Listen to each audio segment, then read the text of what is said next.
Yo, you got it locked on Apple Music. I've asked Nadeska to step in with us today because tragedy has touched down in hip-hop.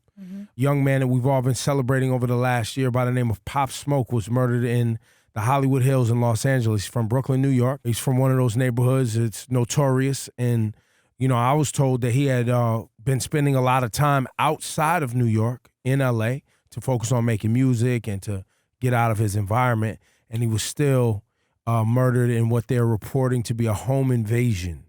Nadeska, you're one of the last people who had a chance to sit down with him and celebrate the release of Meet the Woo 2. How was that conversation? And just kind of, you know, walk us through what his energy was like in that moment so we can remember him in an uplifting way. Yeah, I think we're all in shock right now. And especially as I'm thinking back to the conversation, it just is even more upsetting and sad because what I took away from our conversation was he's this guy who comes up from Brooklyn. Welcome to the Party takes off, right? He gets some momentum with those first big singles. And now he's dropping Meet the Woo 2, his second project. He's really excited. And he's realizing at this point, and you hear him admit it in this interview, that there was a little bit of a mental shift. He said he had to have a conversation with himself, even about things like doing interviews, where he wasn't looking at it like someone just pressing him for information he didn't want to share, that it was going to be a part of his career. This is a person that he wanted to be, and he knew he had to work towards it. And so I didn't know what his energy was going to be like when he stepped into the room, but he turns out to be one of those people that has a personality that can really light up the entire room. He has that sort of, that Brooklyn charm and charisma. And you know, when they talk about superstars, they talk about the things like the lyrics and your sales, but they always say there's that it factor, the intangible, right? That you can just tell that person has it. And I think what I took away from him in that room is that he had it.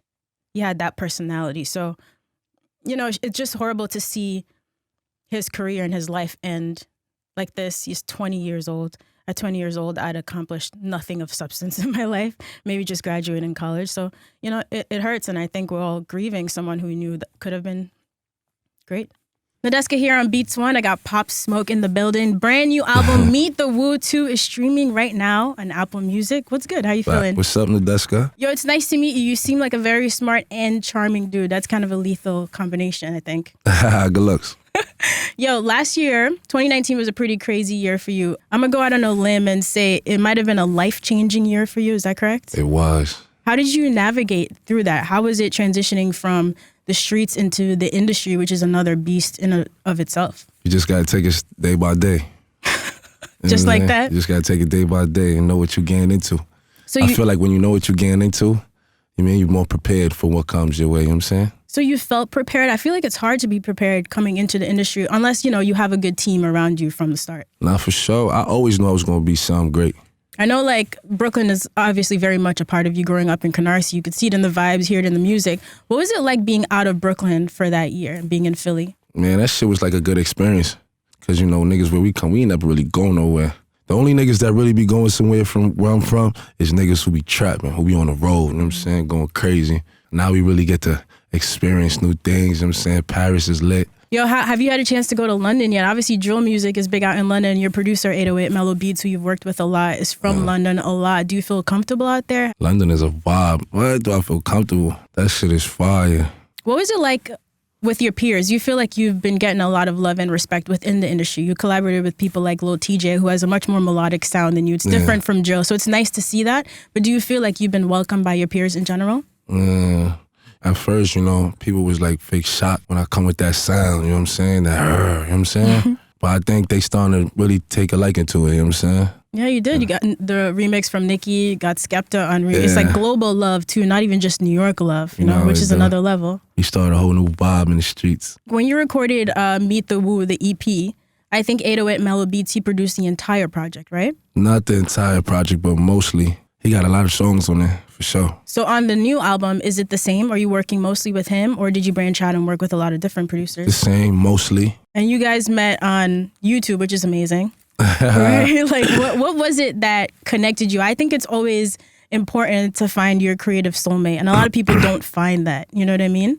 It really helps bring out the best in you. So what is it about working with him that you think brings out the best of you? The thing is with him, right? Nobody noticed, but when I first started rapping, I sounded like a 50 Cent. Like I was really like ballsy, You know what I'm saying? And I was like, I even tried like a melodic wave. Those type of things was more for men. And I didn't really want to talk to men all day. And then he came along with more of that beats. But I was able to talk more different sides of me because like my first song was NPR. Then I came with Flexin'. Then I came with Baby Girl Come and Meet the Woo. You know what I'm saying? Baby girl, like, baby girl. I'll be Simone do it, baby girl. So it's still the same, but I was able to switch it over and shine a light and talk to a different audience. Yo, for such a new artist, it's amazing that you're even sort of conscious of that. So before you dropped the first songs like NPR, were you thinking about rap for a long time? Were you already rapping at home but not putting records out? Or was that just really your first go? In my mind, before I even heard my low beat, I was in my head, I already had it. Because what I used to do, I used to like write. Like when you were younger? Yeah. Because when you dropped Welcome to the Party, that's one that you said you didn't write. That just came off the top. Yeah, Welcome to the Party ain't right. Because that was for the ladies. But for the streets. That one was for the ladies? But for the streets. That one was for the ladies, but for the streets. That was in my transition moments where I'm like, nah, I'm tired of talking to these niggas like this. I need something that's going to switch over. But however, I used to write. I used to like write. So NPR already had that written down. That I need that money, that I respect. I need that money, that I respect. I had it written down already. All I needed was the beat. So when I found 808 mellow beat, it was just like... The creative soulmate, it came together. You know what I'm saying? So for Meet the Woo too, did you go off the top for any of these records or did you sit down and write every single song? It's a mixer. Mix of everything. But I'm going to assume that you did not record this one at the crib, like you did Welcome to the Party, right? None of that was recorded at the Things crib. have changed, the budgets have opened up, right? Well, I do got some old songs that's old to me, that's going to be new to y'all, that I recorded in the crib.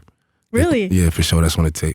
Do you outline goals? Are you a New Year's resolution kind of guy? It's the start of a new year, start of a new decade. You know, did you come into this decade thinking about all the things you wanted to accomplish? Every year I get a list of what I want to achieve. How do you make your list? I break mine down by like, I do 1 month, 3 months, 6, and then a year. I ain't really on that. You just do one Because my list not that long. It's not that long. I just keep it like maybe like 4 things for the year, and I'm good. Oh, so these are 4 like mega things for the year. Mega. Is there anything you can share with us? I'm going to be a millionaire. So when you say a millionaire, is it very specifically how many millions? Say, you know, eventually I want 823 million. You know what I'm saying? Oh, only 823 mil. You know, I've met a lot of like really new rappers, right? Just sort of early on in their career who, for them, it feels like doing interviews is torture. You seem like okay, like you're not having the worst time ever. Nah, it was torture. I know exactly what they talking about. Oh, God. What is it? You hate talking about yourself. You just really hate. If sometimes it feels like I'm the feds. And I hate that feeling. I don't want to be the feds. That's exactly what it is. Because, you know, most rappers come from the streets. So just imagine we had a table like this and the boys is right there. And they ask you the same question. So what was you doing last night? But once you get to realize, I think it's a mental thing. Like, homie, you're not in the streets no more. You gotta come to it with yourself. You gotta, like, you know what I'm saying? Embrace it. Like, nah, you ain't in the streets no more. This ain't of you. How long did it take you to get to that point, though? Maybe we could write a little playbook for other rappers to make my job easier. Today? Yeah, today. Today I had a conversation with myself. How did that conversation go? You about to drop the hottest tape in New York. You heard? You done dropped the hottest tape in New York. You heard? So now you got to suck it up and do interviews. Yeah.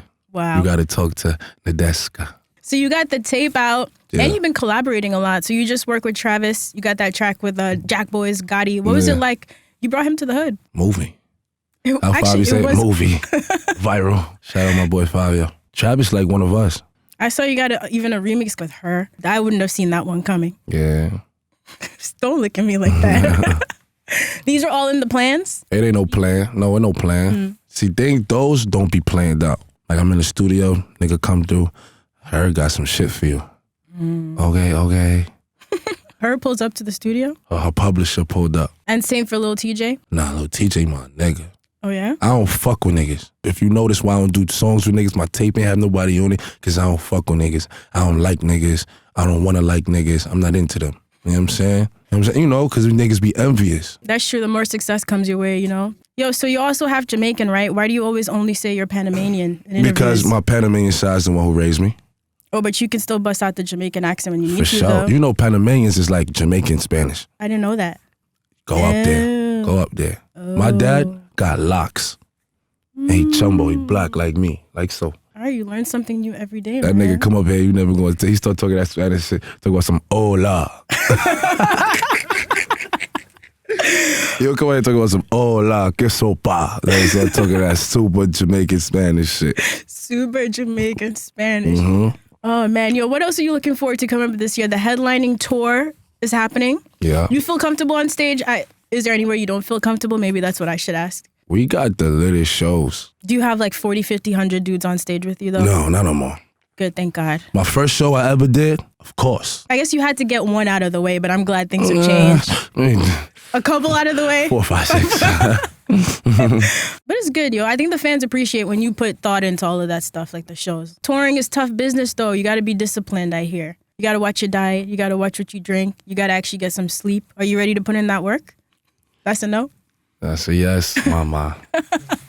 And yo, look, congratulations on the new project. I like that you're focused and you have plans and goals, you know? I'm excited to see what you do in the next year. What was the number? 823 million? Okay. 823. And that's all for 2020? Eventually, you know what I'm saying?